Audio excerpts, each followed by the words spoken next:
Assalamualaikum warahmatullahi wabarakatuh. Selamat malam teman-teman pendengar podcast Semi Horor. Nama aku Sri Wahyuni yang berasal dari Garut. Tapi sekarang aku tinggal di Kuningan karena aku menempuh pendidikan di salah satu perguruan tinggi. Selama di Kuningan, aku tinggal di rumah bibi. Nah, dari sini aku ingin berbagi pengalaman mistis yang aku alamin selama di Kuningan yang belum pernah aku rasain selama di Garut. Kebetulan rumah bibi aku tingkat dan aku tinggal di kamar di atas. Kamarnya itu dulunya gudang, tempat penyimpanan barang. Di depan kamarnya tempat jemuran, dan tempat jemurannya itu view-nya langsung ke rumah kosong. Selama di rumah itu aku sering ngerasain sakit pundak bagian kiri. Nah, kerasanya tuh kalau tiap di rumah, kalau di luar rumah gak kerasa. Awalnya aku biarin. Nah, suatu hari tuh kan ada teman-teman pada main ke rumah bibi gitu. Terus mereka tuh pada bilang, kok hawa di sini rasanya beda, gak kayak di tempat lain. Nah, udah dari situ mereka tuh ngasih tahu kalau ya emang rumahnya kayak gitu. Mungkin salah satu faktornya kan emang di dekat rumah kosong gitu. Terus aku sama bibi aku teh beda keyakinan gitu, jadi ya mungkin rumahnya jarang dipakai ibadah apa gimana gitu. Nah, suatu hari teh teman-teman kampus pada main ke rumah. Mereka teh pada bilang cenah, gening rumahnya tuh hawanya beda.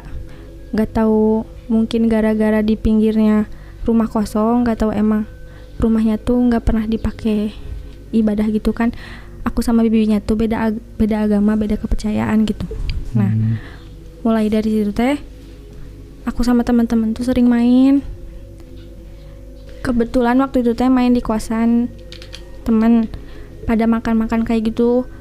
Nah, alas makannya tuh pakai daun pisang. Nah, yang ambil daun pisangnya teh teman, sebut aja namanya Teh Rijal. Nah, si Rijalnya teh langsung ambil aja, nggak bilang apa nggak gimana, nggak ada basa-basi lah gitu. Kebetulan itu teh kita masak teh jam 5 sore. Jadi mau ke maghrib gitu. Sudah masak teh, makan kan ya. Si Rijal teh tiba-tiba pulang, pamit ya duluan cen. Kenapa cen? Nggak apa-apa duluan. Nah, dari situ teh kita teh foto-foto biasa. Pas maghrib, hayu cenah pindah masuk ke dalam. Tapi ada salah satu juga teman namanya Teh Febri nunjuk ke pohon gitu. Alah itu apa cenah. Udah gitu teh masuk ke dalam. Terus pas udah masuk di dalam, kita teh VC sama salah satu teman. Tiba-tiba sinyalnya teh nggak ada, hilang gitu. Ada teman yang duduk, ada namanya Teh Apani, duduk di pintu, tiba-tiba diem terus ketawa kayak ya si neneng gitu. Gitu teh. Udah kita teh langsung pada lari. Terus si ada Aas namanya teh, udah yuk keluar. Kenapa? Nggak apa-apa. Nah, pas udah di luar, kita tuh pada diam, pada cenah, jangan pada bengong, istighfar. Udah gitu ada yang, nah si neneng itu teh mau masuk ke salah satu teman tapi nggak jadi, udah dijagain sama Aas. Aku teh diem di dekat tembok, tiba-tiba ngeliatin aja ke Apani yang tadi dimasukin teh. Tiba-tiba di situ teh aku teh nangis, nggak tahu pokoknya mah pengen nangis aja, kayak yang sakit hati gitu. Udah kan, nggak apa-apa, kata Aasnya teh udah kita teh masuk lagi. Udah masuk teh, udah kita teh pada pulang masing-masing. Nah, pas malamnya tuh si Aas itu teh mimpi cenah. Katanya ada anak kecil yang nyamperin, kepalanya teh sengklek gitu. Terus teh sambil nyebut, kenalin nama aku siapa gitu, lupa lagi nggak disebutin. Nah, kepalanya sengklek itu teh kayak berdarah mau copot gitu. Ternyata itu teh anak kecil yang nggak sengaja keinjek sama si Rijal tadi pas ngambil daun pisang. Terus teh bilang, aku dulu tuh dibunuh di sini sama keluarga, sama begal. Ayah ibu aku teh meninggal. Nah aku mah kayak apa sih, meninggal enggak, hidup enggak, tapi meninggal. Terus teh di situ nggak ada yang nolongin. Udah gitu teh kan si Rijalnya kabur, jadi imbasnya ke kita. Udah dari situ kita ceritain si Rijalnya teh meminta maaf sana. Udah gitu udah si Rijal teh minta maaf. Udah yang kasus itu teh udah. Terus kita tuh main lagi ke rumah si Apani itu. Pas sebelum ke rumahnya tuh kita lewat kayak jalan baru gitu kan, gelap, banyak pepohonan gitu. Sama kita teh, salahnya kita tuh kenapa sering keluar sebelum maghrib, pas mau maghrib pisan gitu. Pas mepet ke maghrib. Iya udah mepet ke maghrib. Nah dari situ teh kan ada 5 orang, kita ceweknya bertiga, ada aku, ada Aas, sama ada Teh Lutfi namanya tuh. Nah pas udah sampai rumah Apan itu, si Aas tiba-tiba ketawa sendiri. Ari ditanya sama aku, sama Apani, sama si Rijal, sama si Febri mah diem aja. Ai pas ditanya sama Teh Lutfi mah ngejawab gitu sambil ketawa-ketawa. Udah gitu teh kan udah dia tiba-tiba sembuh sendiri. Nah pas malam yang cewek tidur di kamar, yang cowok tidur di luar. Yang tidur di tengahnya tuh si Aas, yang aku sama Teh Lutfi mah tidurnya di pinggir. Nah selama semalaman itu Aas teh nggak bisa tidur, terus sambil bilang gini, ini ih gatel sambil garuk-garuk kepala kayak ngambilin kutu gitu teh. Tapi yang kerasa sama aku tuh kayak ngap, kayak yang ditindihin apa gitu. Sedangkan Teh Lutfi mah tidurnya tuh kayak nyenyak gitu. Itu tuh sampai pagi Aas kayak gitu. Pas besok paginya ditanya kenapa dia tuh nggak sadar. Ya meren emang yang masuknya bukan Aas. Terus kata anak laki-laki teh, ya udah nggak apa-apa Cen. Udah we pulang dari situ teh. Nah aku tinggal di rumah bibi tuh selama 2 tahun.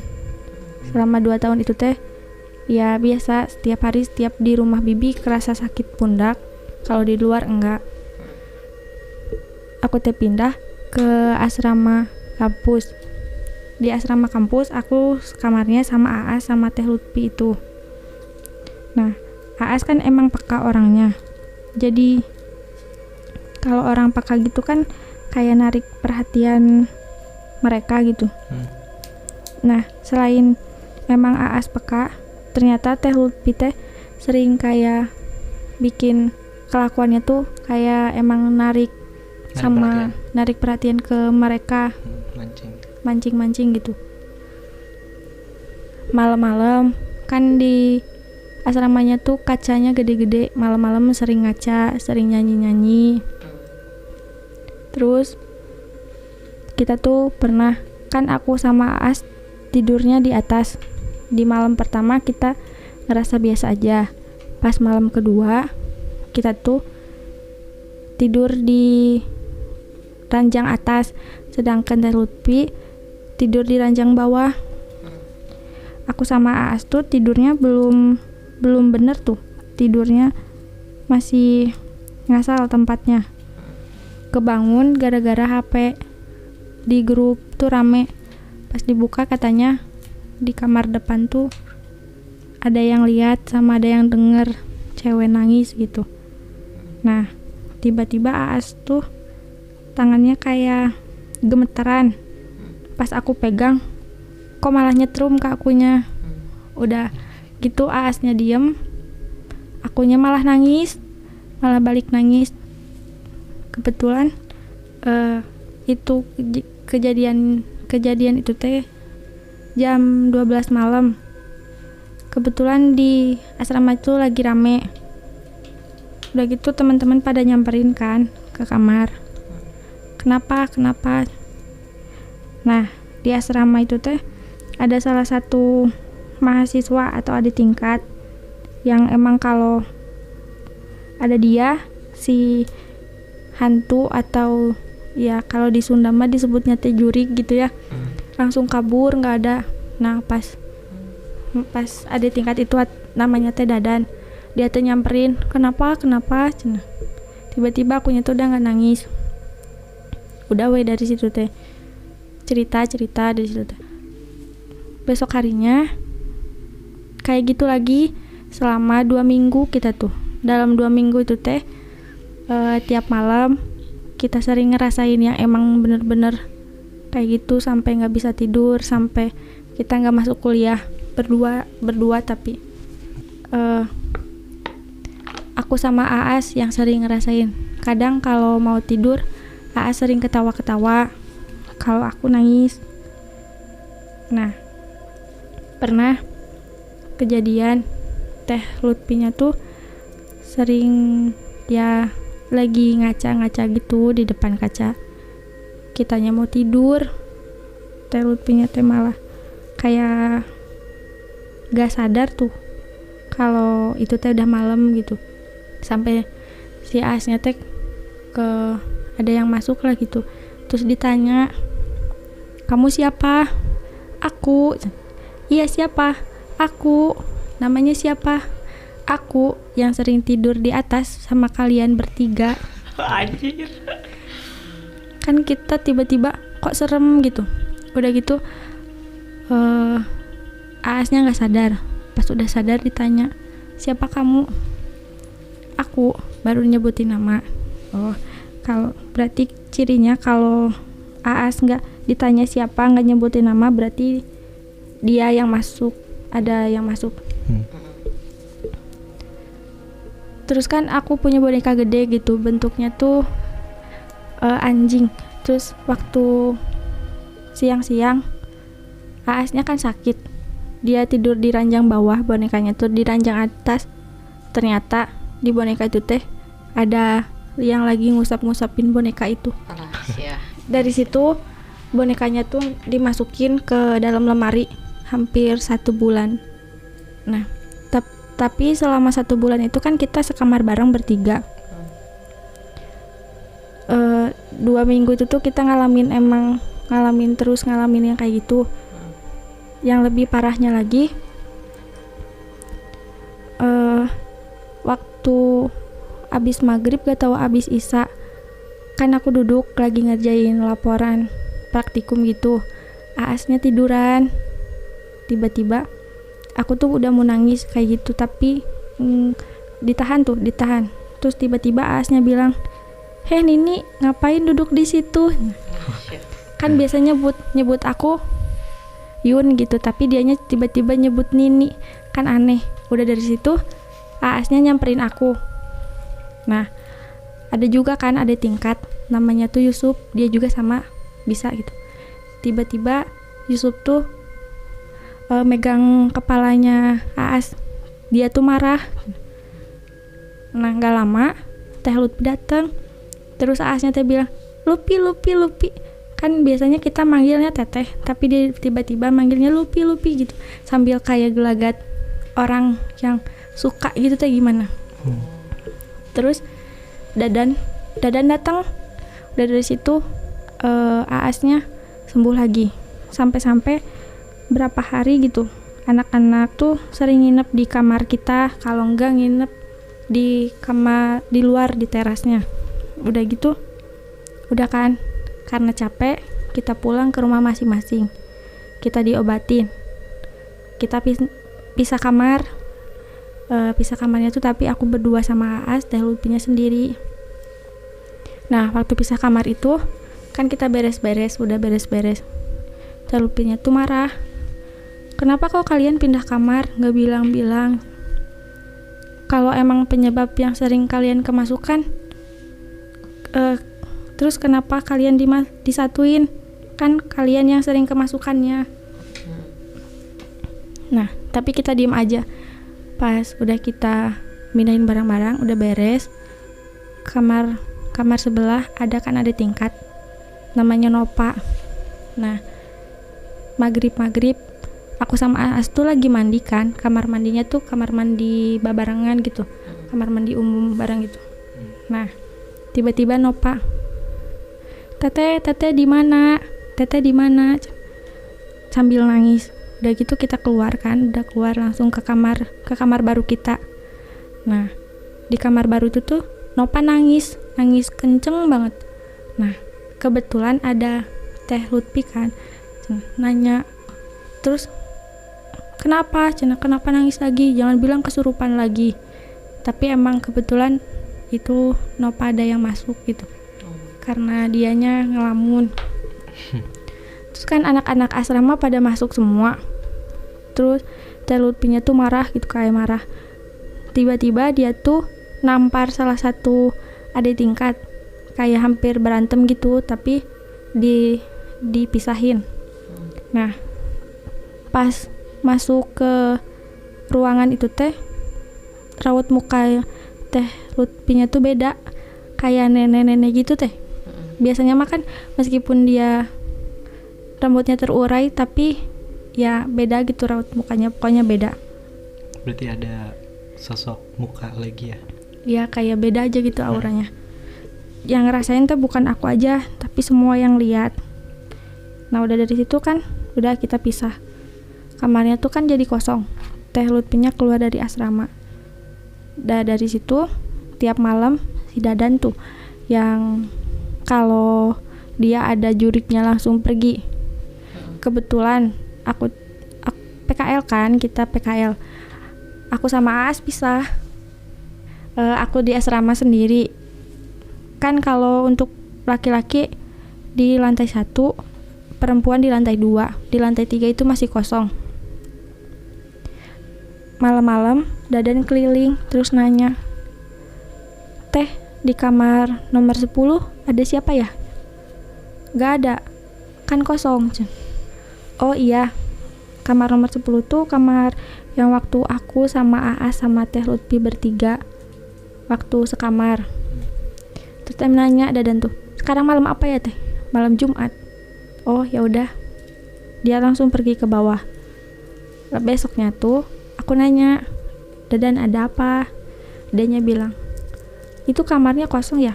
"Iya." "Oh ada yang nangis, kira aku ada orangnya." Kan langsung wow gitu.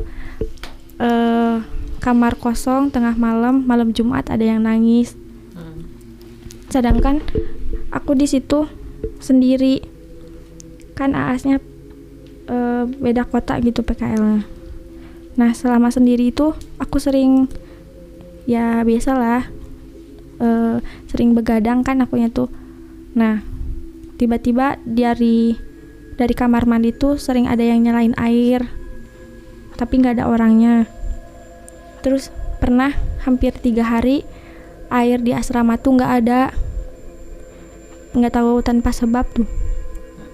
Terus Dadan teh bilang gini, "Jangan aneh, di asrama ini tuh ada dua jenis gitu. Yang satu suka matiin air, yang satu suka nyalain air, jadi kayak mainin air kayak gitu aja." Udah gitu kan udah. Pas Aas balik lagi, terus tengah malam sekitar jam 10, aku tuh lagi nyetrika baju. Aas mau ke kamar mandi. Pas udah dari kamar mandi, dia masuk ke kamarnya tuh lari. Ditanya, "Kenapa Aas?" Dia bilang, ada nenek yang ngejar-ngejar aku." Pas dia keluar dari kamar mandi tuh langsung ada yang nyambut gitu loh, kayak yang nyambut terus ngejar dia. Udah kan dari situ udah kita biasa aja.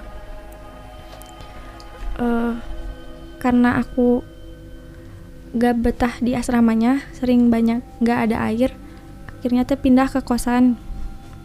Ngekos sekarang berarti? Iya pindah ke kosan. Di kosan itunya tuh ada 3 tingkat juga. 3 lantai. Ada 3 lantai. Lantai yang paling atas tuh tempat jemur baju. Aku di lantai 2. Nah, selama di sana juga aku ngalamin hal-hal yang sama kayak gitu lagi. Pernah waktu itu kejadian awal mulanya di kosan tuh gara-gara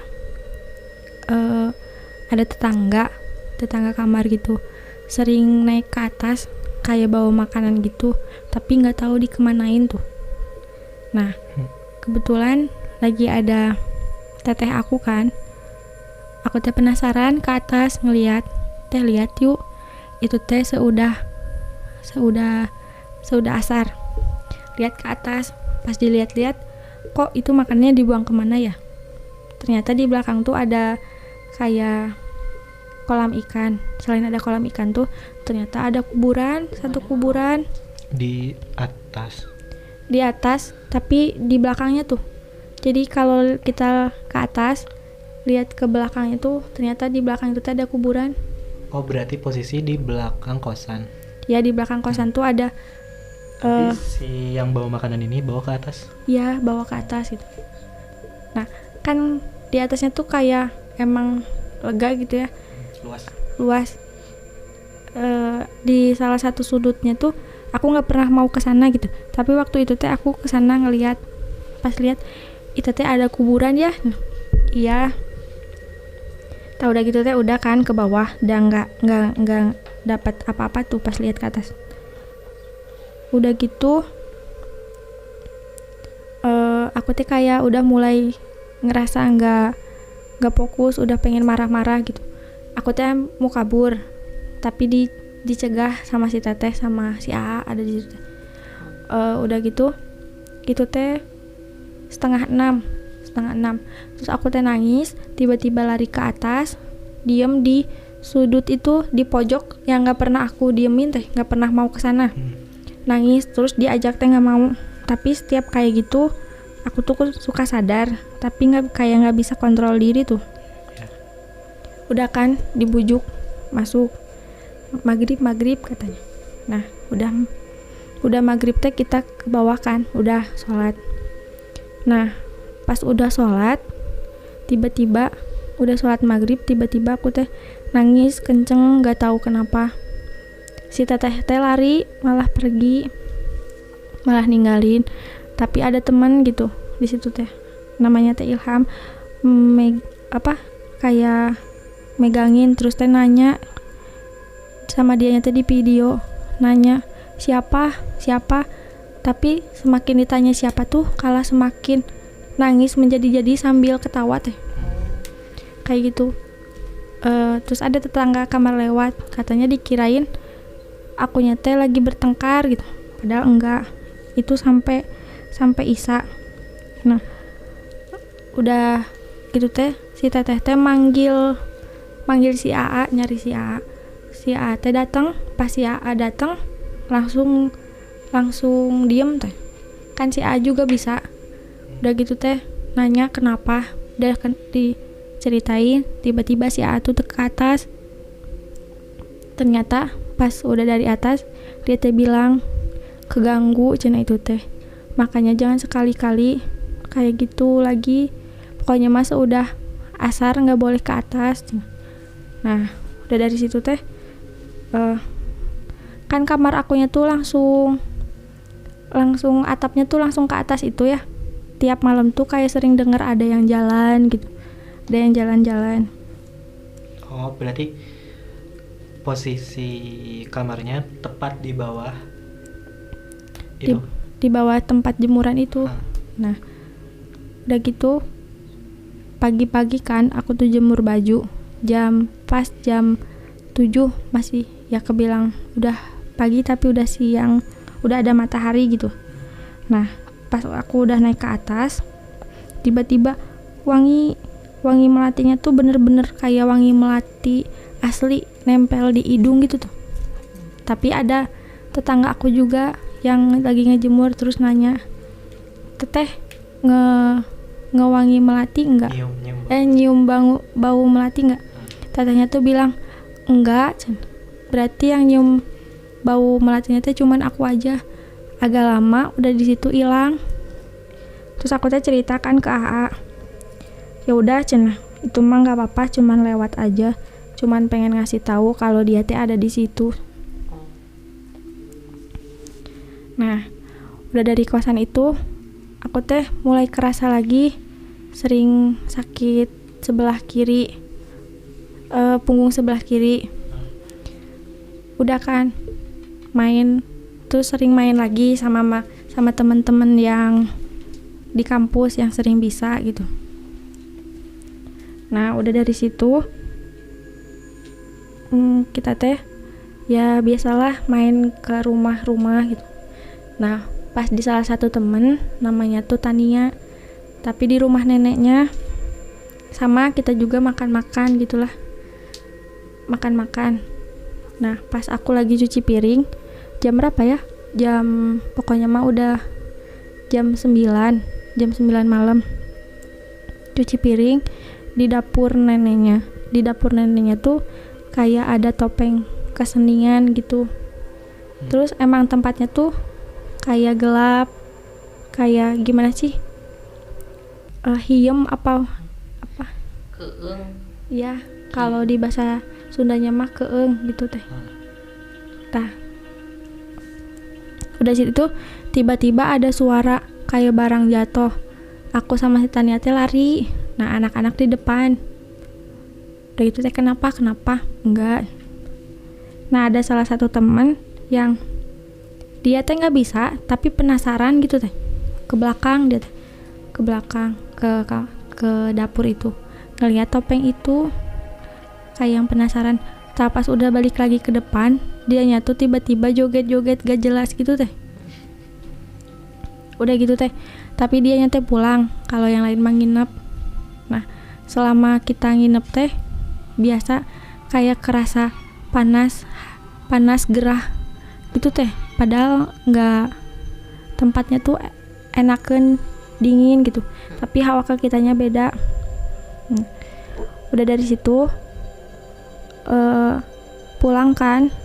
Nah, hampir 6 hari aku teh panas, demam tiap malam tuh, terus keringetan kayak yang basah, kayak yang abis mandi nggak dianduk gitu teh, padahal hawa di kosan tuh dingin gitu. Nah, waktu hari keberapa, udah hampir hari ke 5, aku teh mau tidur kan, tiba-tiba pas lagi merem kayak ada langsung muncul gitu teh, sosok kelihatan kayak perempuan, rambutnya panjang tapi mukanya tuh merah gitu, kayak kalau disebut mah ya bisa kuntilanak merah gitu ya. Pas merem. Ya pas merem mau tidur kan, selama 6 hari itu aku teh demam, nggak bisa tidur, tiap malam kebangun. Nah, pas hari ke-5 pas mau merem tiba-tiba ngeliat sosok itu pas di depan muka pisan. Udah dari situ teh nggak bisa tidur aja. Nah, kan nggak mau terus-terusan. Aku teh diobatin ke rumah salah satu teman aku teh, emangnya ada yang bisa. Terus teh sering nanya-nanya, kenapa Neng dari mana? Udah dari mana aja? Pas aku ceritain, oh iya bener. Terus aku ceritain yang mau tidur terus ngeliat sosok itu. Nah, itu yang bikin panas ke badannya tuh. Udah dari situ teh udah. Oh, berarti yang bikin demam tuh sosok itu?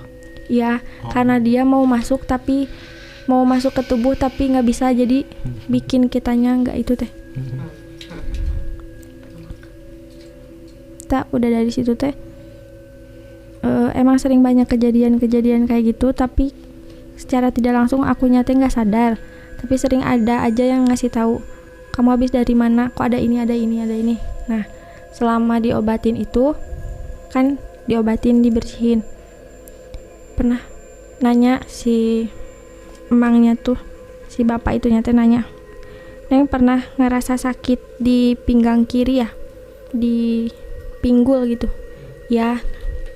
Itu teh berat di pinggul aku teh katanya ada keris 2. Udah gitu teh sering sakit dada ya. Iya, kira aku kan sesek gitu ya, ternyata bukan.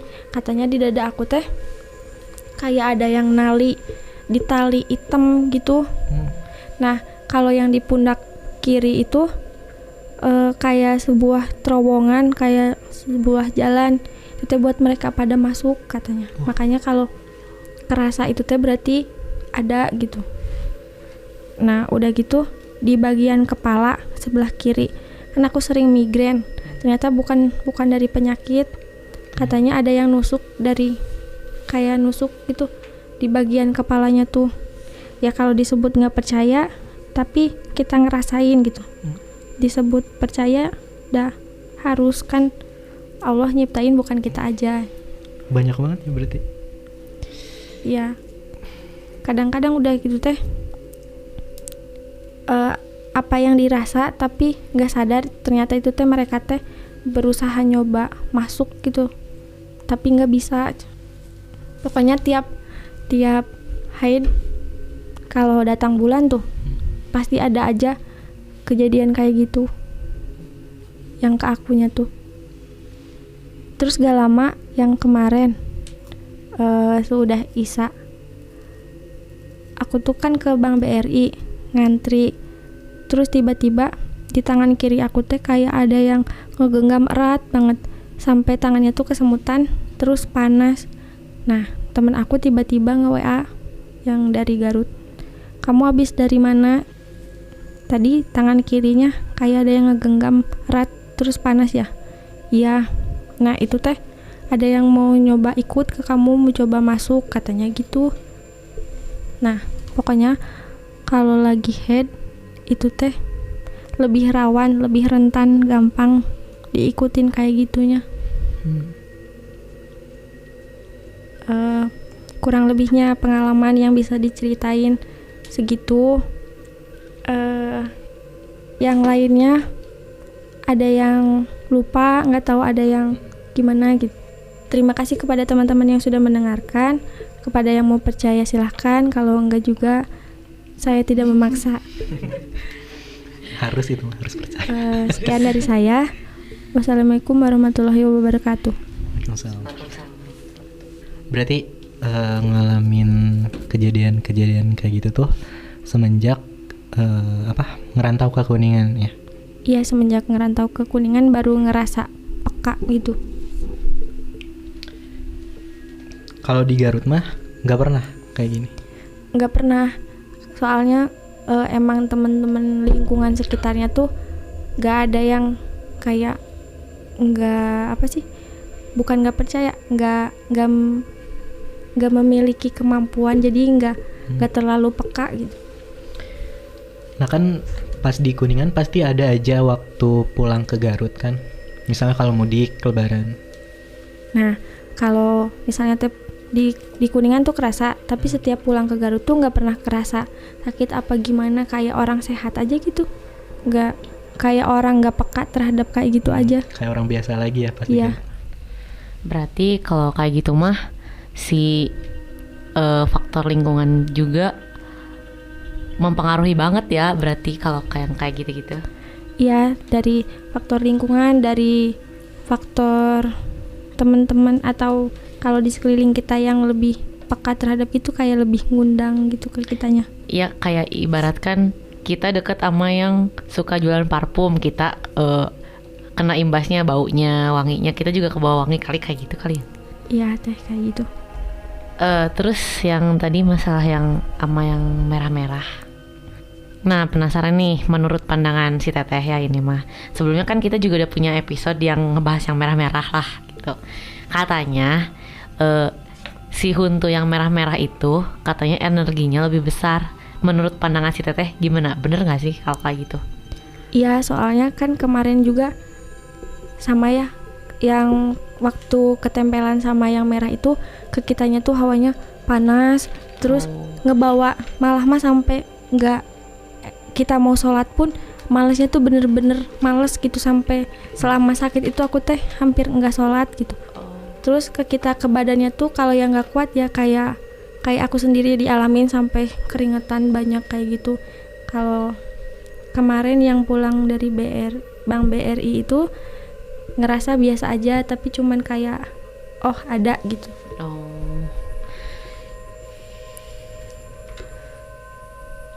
Gimana nih, Jis? Diem aja.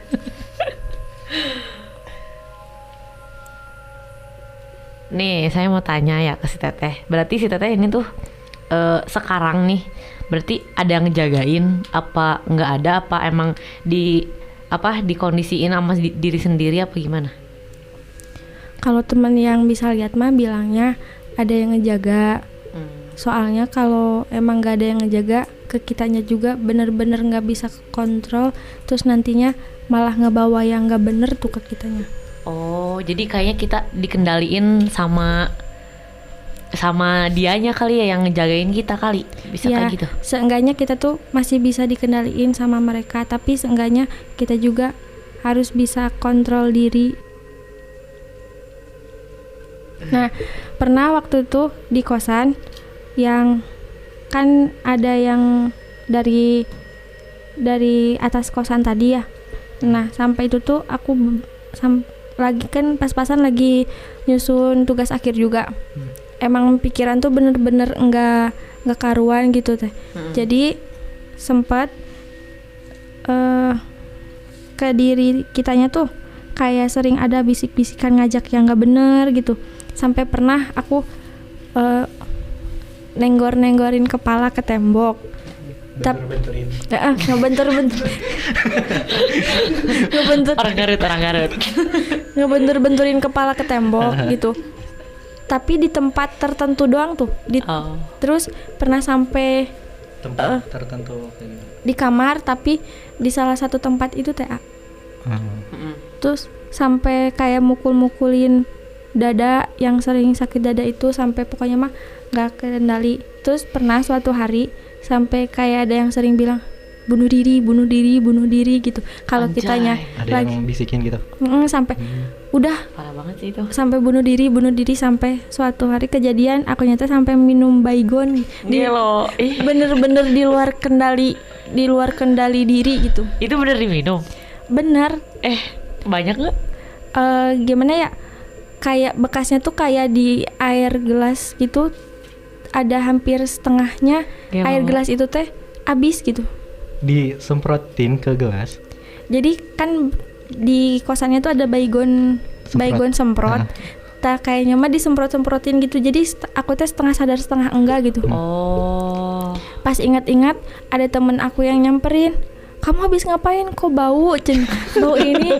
Pas lihat ada Baygon sama ini, habis minum ini. Terus aku rasa-rasa di tenggorokannya kok nggak enak. Pas itu iya meren udah minum itu. Gelo eta jurig.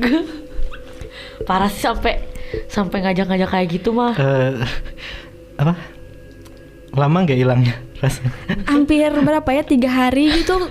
Kerasa, pokoknya hampir sering kerasa di tenggorokan tuh, oh kayak gini rasa Baygon. Jadi kalau nyium bau Baygon tuh kayak bau nggak mau gitu. Itu udah ngerasain Baygon. Tapi gila ya, masih hidup minum Baygon. Itu yang mau mabok boleh Baygon solusinya. Sempat periksain ke dokter nggak soal Baygon itu? Enggak, takut nanti akunya yang dimarahin. Ya pokoknya jadi ke diri tuh sampai nggak ke kontrol gitu. Pokoknya yang paling parah ya itu sih, sampai minum Baygon gitu. Gila ya.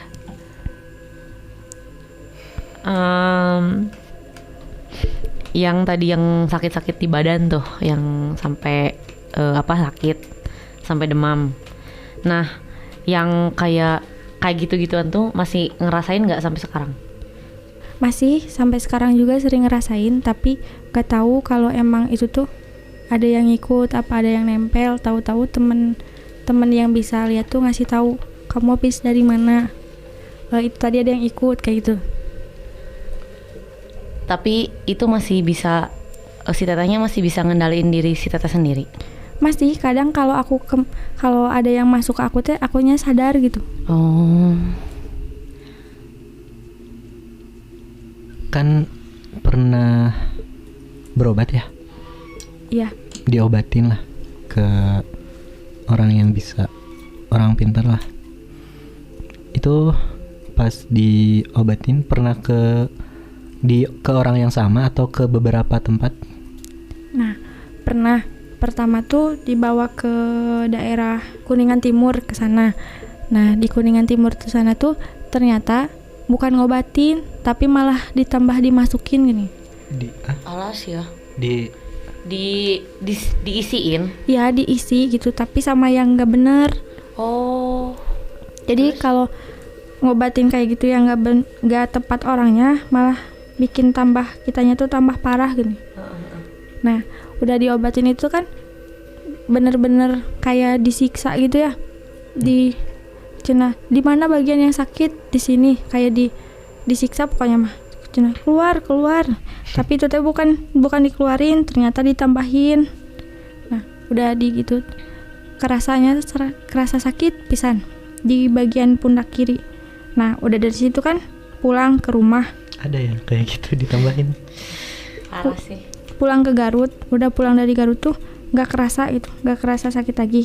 Nah, pas pulang ke Kuningan kerasa lagi sampai ke diobatinnya tuh ke tempat yang beda. Oh, berarti abis diobatin ke tempat yang salah tadi, pulang ke Garut. Pas di Garut mah nggak kerasa apa-apa? Nggak kerasa apa-apa. Aneh ya, kenapa di Garut nggak ngerasain kayak gitu, tapi pas ke Kuningan si Teteh ngerasain yang kayak gitu-gitu. Nih. Terus pas di Kuningan berobat lagi ke tempat yang beda? Iya, ke tempat yang beda. Terus gimana di tempat yang baru? Nah, yang di tempat yang baru tuh dijelasin sama dianya tuh, kalau emang dia ngobatin mah pasti bilang terbuka katanya, nggak akan pernah nutup-nutupin kayak gitu. Jadi sama yang ngobatin yang baru juga dijelasin, ini teh ada ininya kayak yang tadi diceritain, kata si akangnya bilang katanya ada keris di sini, ada itunya, nah dijelasin kayak gitu. Terus sampai sekarang itu keris masih ada? Nggak ada, kan udah dibersihin teh. Oh, berarti itu pas dibersihinnya si Teteh ngeliat kerisnya ada apa? Gaib. Jadi bentuk gaib kayak gitu. Waduh. Gila. Berarti udah bersih nih semua sekarang? Udah, tapi kan emang akunya rentan, ada yang nempel gitu. Jadi kayak sering aja ada gitu. Tapi kitanya emang harus bisa bener-bener kontrol diri aja gitu. Mungkin pas pulang ke Garut emang gak kerasa tuh kan, nenek juga bisa. Terus tiap aku nanya tuh, "Nek, ini kenapa sakit?" Nenek selalu bilang, enggak apa-apa. Oh, ini berarti pas ke Garut neneknya sakti. Ternyata udah ada yang jagain kali. Jadi kayak misalnya ke rumah tuh emang nggak sakit, nggak apa gitu. Nggak ngerasain apa-apa ya? Nggak ngerasain apa-apa. Balik lagi ke orang normal gitu. Berarti intinya mah semenjak si Teteh di Garut, sebelum ke Kuningan nih, sebelum merantau ke Kuningan, si Teteh nggak peka banget kan, kayak orang biasa gitu. Iya, kayak emang orang bener-bener nggak tahu nggak, kan sering ada yang cerita tapi nggak ngerasain diri kitanya tuh. Berarti kayak kita ya kali ya. Berarti aneh tuh sampai pas faktor lingkungan. Iya tadi kayak teman-temannya tadi. Teman-teman kan ada yang pada bisa dikumpul berarti, gitu. Berarti yang teman-teman si Teteh sekarang di Kuningan pada bisa semua nih. Rata-rata yang emang sering kumpul pada bisa gitu. Ya udah kita namain komunitas pada bisa kali ya. Nanti lain kali kita undang. Kan sekarang udah lulus ya. Udah apa? Udah lulus. Udah beres Kuliahnya. Terus rencana gimana? Rencana sih balik lagi ke Garut gitu. Balik ke Garut. Habis itu? Ya kalau dapat kerja atau gimana nya di Kuningan ya balik lagi ke Kuningan gitu. Alas ya. Terus rencana berangkat ke Garut lagi kapan nih kayaknya? Insya Allah kalau udah beres semua di kampusnya tuh. Kan masih ada ujian gitu. Nenek masih ada tapi kan Masih ada. umur berapa? Kurang lebih 70 tahun. Si nenek Tapi Salam ya buat nenek ya. iya teh. Tapi si neneknya tuh masih bisa ke pasar sendiri, Alah, si Eta mah kemana-mana udah punya. sendiri. Non Nelly Nelly namanya. Nenek lincah. super Nelly. Nelly. Saya baru tahu itu Nelly.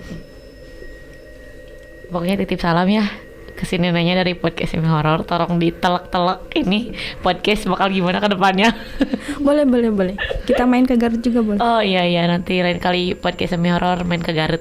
Bakal apa? Wawancarain si nenek. Enggak, wawancarin domba. Nanti diaduin Adu sama domba. Diadu aturan. Itu aja sih. Makasih banget. Makasih banget udah mau nyempetin waktunya buat main-main ke podcast Semi Horor, terus cerita-cerita pengalaman terbaiknya. Terbaik selama di Kuningan. Iya, kan alhamdulillah ya ke Kuningan jadi dapat pengalaman baru ya. Oh, banyak pisan. Jangan pernah kapok kalau misalnya diundang di podcast Semi Horor. Ya kalau misalnya si Teteh di Garut bisa lah kali sambil teleponan. Buat apa? Teman-teman pendengar podcast Semi Horor yang pengen kirim cerita boleh kirim ke podcastsemihoror@gmail.com atau bisa langsung ke Instagram kita di @podcastsemihoror, boleh via ketikan atau boleh voice note. Kalau males ngetik nanti kita bakal ceritain atau kita perdengarkan lah ke pendengar lainnya. Ada pesan gak buat para pendengar? Pesannya buat para pendengar, kalau kalian percaya ya harus percaya. Karena apa? Karena Allah itu nyiptain bukan kita aja. Terus kalau kemanapun kalian pergi, kemanapun kalian berada, kita harus selalu jaga sopan santun. Nggak cuman ke sesama manusia, tapi ya ke makhluk-makhluk yang kayak gitulah. Karena kita nggak sendiri gitu di sini. Intinya jaga sikap ya. Ya jaga sikap, jaga omongan kayak gitu. Gitu.